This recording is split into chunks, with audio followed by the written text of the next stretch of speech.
saja, nggak tahu madhab lain, nggak pernah baca kitab dan sebagainya. Padahal menurut cerita dari Ustadz Khalid Basalamah, ya, bahwa kuliah di Universitas Islam Madinah di sana justru mempelajari semua madhab, tidak seperti kuliah di Al Azhar Kairo Mesir.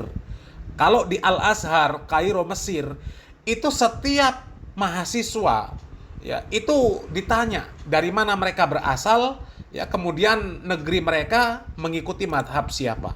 Ya, kalau negeri mereka mengikuti madhab Syafi'i, maka dia belajar khusus madhab Syafi'i. Tapi kalau di Universitas Islam Madinah, enggak, dipelajari semua madhab.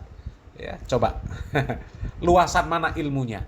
Orang yang mempelajari semua madhab dengan hanya mempelajari satu madhab saja. Ya, tapi ya memang kelompok Aswaja memang seperti ini kaum muslimin, ya.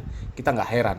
Mereka sudah biasa mengatakan orang-orang salafi itu ya belajarnya kurang jauh, ngopinya kurang kental, ya, dan macam-macam lah kaum muslimin, ya. Coba kita simak video dari Ustadz Khalid Basalamah ini kaum muslimin, ya. Mudah-mudahan bermanfaat. Salam waras, salam akal sehat. Barakallahu fikum. Wassalamualaikum warahmatullahi wabarakatuh. Dan yang mereka mengatakan Muhammad bin Abdul Wahab, ya, yang membersihkan Jazirah Arab dari banyak sembahan-sembahan berhala. Kalau kita baca bukunya, nggak pernah saya pelajari secara khusus itu di kelas, nggak pernah. Selalu kembali kepada buku-buku induk, buku hadisnya. Kita dari tingkat 1 sampai tingkat 4 kuliah belajar dari Sahih Bukhari sampai Sunan Abi Daud, Tirmidzi, Nasai dan seterusnya.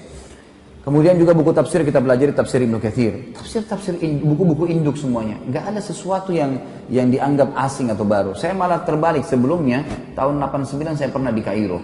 Saya waktu di Al Azhar malah saya temukan di sana, dan saya yakin teman-teman kalau ada yang pernah kuliah di sana tahu masalah itu. Itu kalau lagi mau belajar fikih misalnya, maka ditanya siapa yang madhab Syafi'i. Saya waktu itu sama sepupu saya angkat tangan. Silakan ke kelas sebelah, gurunya sendiri.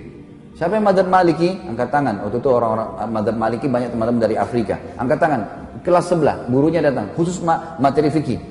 Siapa yang madhab Hanafi? Teman-teman dari Turki datang, pindah ke sana. Siapa yang madhab Hambali? Oh, teman-teman dari Timur Tengah, banyak datang di situ. Jadi saya ini tidak pernah tahu Imam Malik, Imam Abu Hanifah, Imam Ahmad bilang apa. Yang saya tahu adalah Syafi'iyah. Bas, tidak ada yang tahu.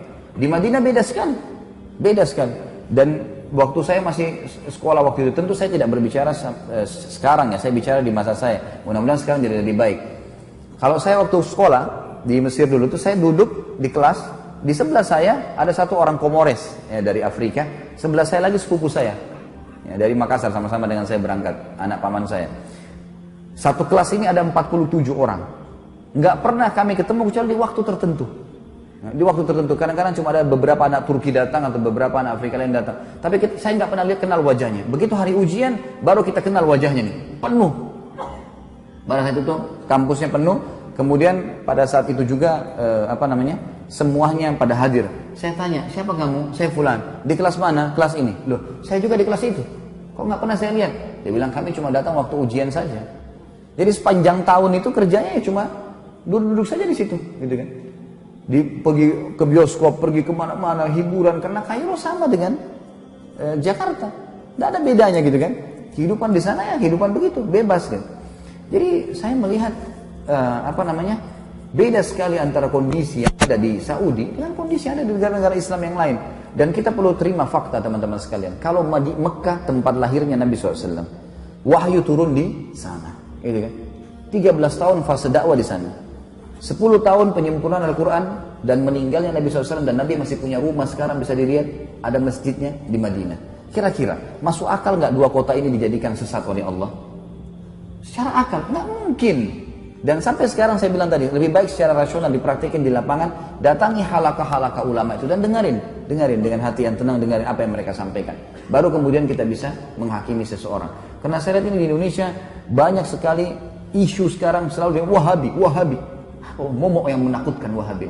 Saya sampai waktu mau pergi ke Madinah, saya ketakutan dengan istilah Wahabi ini. Karena ada beberapa teman-teman ayah saya mengatakan, hati-hati di sana, ambil ilmunya tapi jangan jadi Wahabi. Ini ambil ilmunya tapi jangan jadi Wahabi, bagaimana ceritanya? Kan saya lagi belajar di sana. Jadi setiap guru masuk saya lihat, ini Wahabi. Apa yang dia mau sampaikan nih? Ini momok seperti apa? sembeli lehernya orang, ini kafir, kayak sudah menakutkan. Saya waktu itu ketakutan sendiri. Setelah 6 bulan saya belajar, saya lihat selalu guru datang, qala Allah, qala Rasul. Allah berfirman, Rasulullah bersabda, dinukil dari Ibnu Abbas, dari Ibnu Umar, dari ini. Kisah semua yang berhubungan dengan para sahabat, para tabi'in, generasi emas. A'imah yang 4, imam yang 4 yang terkenal madhabnya. Karena sesuatu yang baru.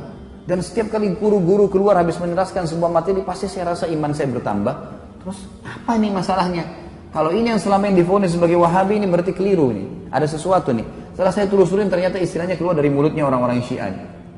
Sengaja mereka memvonis itu supaya yang paling banyak membongkar kedok mereka, supaya yang mereka mengatakan Quran kurang, mereka mengatakan bahwasanya sahabat kafir. Ini adalah orang-orang yang ada di tempat lahirnya Nabi SAW dan tempat meninggalnya Nabi SAW. Pernahkah kita lihat teman-teman sekalian, pemerintahan Saudi sekarang merusak Masjid Haram dan Masjid Nabawi? Atau mungkin tidak mengurus rumah Nabi SAW, tidak mengurus Masjid Nabi? Terbalik, malah diurus, dirawat. Jemaah haji kalau masuk merasa tentram di sana ibadah. Tentu saja pemerintahan semua punya kekurangan. Sudah saya sebutkan di sirah kemarin. Ingat teman-teman sekalian, tolok ukur kehidupan adalah masa hidupnya Nabi SAW di Madinah. Kalau di zaman Nabi SAW saja ada orang kafir, ada orang munafik, ada orang maksiat dan ada orang mukmin, di zaman Nabi SAW apalagi kerajaan Saudi, apalagi pemerintahan Indonesia, apalagi semuanya gitu kan. Tetapi saya tetap mengatakan ulama ada di mana-mana, ulama Rabbani ada di mana-mana. Artinya di Indonesia juga insya Allah mudah-mudahan ada di antara orang-orang yang kita anggap punya kapabilitas dan kapasitas untuk itu. Tentu bukan saya dan bukan antum. Ini ada orang-orang yang sudah sampai pada tingkat yang luar biasa dari ibadah mereka dan juga ilmu mereka. Mereka hafal Quran, mereka hafal sekian banyak hadis. Sampai Imam Ahmad mengatakan tidak akan boleh seseorang menjadi imam mazhab kecuali menghafal 50.000 hadis. Baru bisa dianggap sebagai seorang ulama rujukan.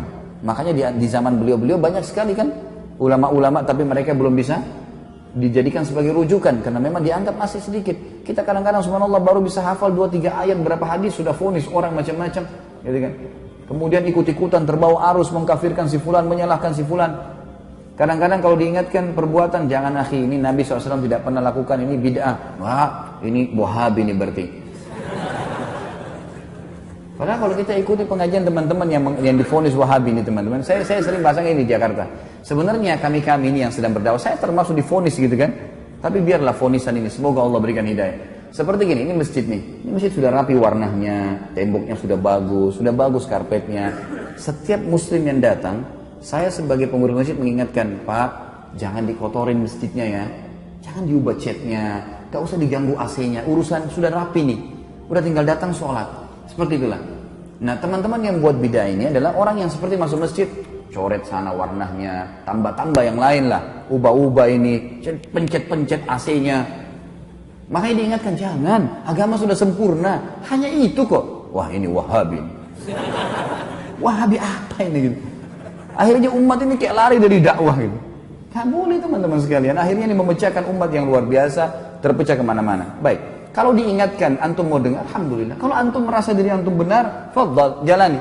Kalau teman-teman ini misalnya diingatkan, jangan akhi, ini karena tidak pernah Nabi SAW melakukan. Enggak, tapi ini, fadhal, silakan. Tapi ingat, di muka bumi ini kita seperti orang yang sedang belanja di supermarket.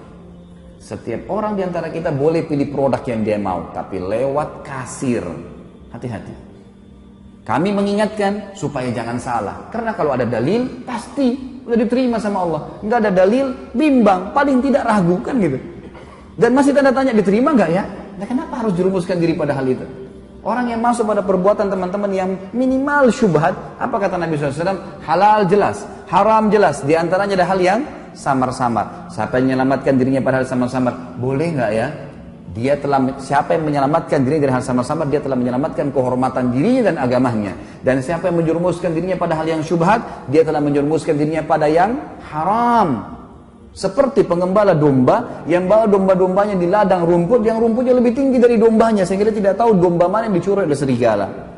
Berarti dalam Islam cuma ada halal, ada haram. Syubhat pun masuk di sini. Ragu pun nggak ada dalilnya atau mungkin lemah, ya sudahlah, gitu loh.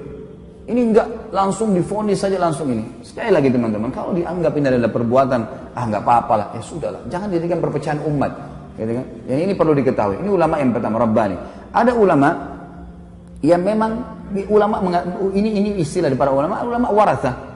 Ulama waratha ini orang-orang yang terwariskan istilah ulama pada mereka. Gitu. Tapi orang-orang ini tidak punya kapasitas untuk itu. Saya kasih contoh kayak kita di Indonesia kan, maaf, gelar ustadz, ya. Ini mudah sekali kan. Siapa saja bisa bicara sedikit agama, ustadz. Jadi ini semua divonis. Yang lebih unik lagi adalah, maaf jangan tersinggung. Ini orang di Indonesia sekarang ahli melintir perkataan ini. Ya. Jangan dipelintir lagi. Saya tidak singgung siapapun dan jangan tersinggung. Nggak usah tersinggung. Kalau baik terima, nggak baik nggak usah terima, kan selesai gitu. Gelar haji. Pak Haji ini pulang dari haji 40 hari alim. Dari mana alimnya nih? 40 hari memang di sana belajar, hafal Quran. Kalau kita lihat jemaah haji kita datang ke sana, tinggal di hotel, pergi sholat di masjid, dan kebanyakan nongkrong depan hotel, masih banyak merokok di situ, ngobrol-ngobrol. Pulang tiba-tiba jadi alim, dari mana ini disulap ini? Hah? Bagaimana caranya bisa tiba-tiba berubah ini? Dan kita vonis, oh ini berarti seorang alim. Yang banyak terjadi di Indonesia, dan ini kita sayangkan sekali. Kalau khatib tidak hadir, baik silakan Pak Haji gantikan. Itu semua Pak Haji silahkan, tidak ada yang larang, asal dia punya kapasitas ilmu silahkan. Tapi dia naik bicara. Banyak orang yang bisa terjadi fakta. Ya. Kemudian dia turun dari mimbar, dia tidak mau lagi mengatakan tidak tahu. Semua tahu. Dan yang jadi masalah pengikutnya fanatik, walaupun salah. Nah ini yang jadi hal yang luar biasa. Ini namanya ulama waratha. Ada orang kakeknya kiai, ayahnya kiai, anaknya jadi kiai otomatis. Dari mana ini otomatis? Ilmu itu harus dipelajari, nggak bisa. Kan itu. Ada yang ketiga, yang terakhir ulama su. Dan ini Nabi SAW sebutkan, akan datang nanti satu zaman di mana umatku dipimpin oleh ulama su, ulama yang buruk. Kok ada ulama buruk? Apa maksudnya? Kata Nabi SAW adalah ulama yang memanggil umat ini pada kesesatan. Mereka diberikan julukan ulama, tapi mereka ngajak orang-orang untuk berbuat hal-hal yang dikarang-karang sama dia, buat cara ibadah sendiri, nggak butuh dengan syariat. Gimana caranya nggak butuh syariat? Kita butuh Al-Quran dan Sunnah, panduan. Nabi SAW mengatakan, telah aku tinggalkan kepada kalian dua perkara, kalau kalian berpegang teguh padanya tidak akan pernah salah selamanya. Kitabullah wa sunnati. Dan kita sayangkan sekarang memang banyak orang juga. Ini satu hal yang perlu kita garis bawahi, supaya kita faham teman-teman sekalian. Sekali lagi tidak menggurui, ya. Al-Quran dan Sunnah, semua sekarang sekte dalam Islam yang mengatakan saya Muslim, kemudian saya disebutkan kepada kelompok tertentu, kan kami juga punya Al-Quran dan Sunnah, gitu. Baik, semua orang memvonis punya Al-Quran dan Sunnah, tapi permasalahannya ada satu kalimat yang mestinya kita tempelkan dengan itu. Apa itu? Sesuai dengan pemahaman para sahabat. Maksudnya para sahabat. Al-Quran turun kepada para sahabat. Banyak ayat turun kepada para sahabat. Hadis-hadis Nabi SAW disebutkan di hadapan para sahabat. Berarti kalau kita kembali kepada tafsir, kita kembali kepada hadis Nabi SAW, lihat perkataan para sahabat. Itu yang penting. Kita sekarang nggak ayat Al-Quran kita vonis sendiri. Banyak orang-orang yang akhirnya menyalahkan orang lain karena masalah ayat dibaca, oh ini maksudnya begini, sudah selesai, dihakimi sama dia. Atau ini hadis begini, kemudian langsung divonis sama dia. Padahal sebenarnya tidak kembali kepada pemahaman para sahabat. Ini yang Allahu a'lam, yang saya tahu akhirnya membuat umat ini banyak kemana-mana pemahamannya. Dan banyak di antara mereka mengatakan, itu kan zaman sahabat. Sahabat juga bisa melakukan, kenapa kita tidak? Tentu saja sahabat melihat Nabi SAW. Apalagi Khulafaur Rasyidin, gitu kan? Buktinya Utsman bin Affan boleh buat susun Al-Quran. Dan zaman Umar bin Khattab dijadikan tarawih 20 rakaat. Siapa mereka? Khulafaur Rasyidin. Kata Nabi SAW apa? Alaikum bisunnati wa sunnatu khulafaur rasyidin min ba'di. Addu alaihi bin nawajid. Berpegang pada sunnahku dan sunnah khulafaur rasyidin. Antum masuk khulafaur rasyidin? Kan tidak kan? Nah, iya. Mau disamain perbuatan dia dengan Utsman bin Affan radhiyallahu anhu, dari mana ini? Tidak bisa ketemu. Ada dalil menjelaskan masalah itu kan? Berpegang teguh pada keduanya walaupun dengan gigi geraham kalian. Abu Bakar, Umar, Utsman, Ali yang disepakati khulafaur rasyidin, sunnah mereka yang kita ikutin. Perbuatan-perbuatan mereka, contoh yang mereka lakukan, bukan kita teman-teman sekalian, gitu kan? Jadi kita harus jangan tarik, oh itu buktinya sahabat bisa buat, kita juga bisa buat. Nggak bisa. Pada saat itu para sahabat ada, masih hidup dan mereka sepakati untuk itu. Ini yang perlu kita ketahui. Allahu a'lam.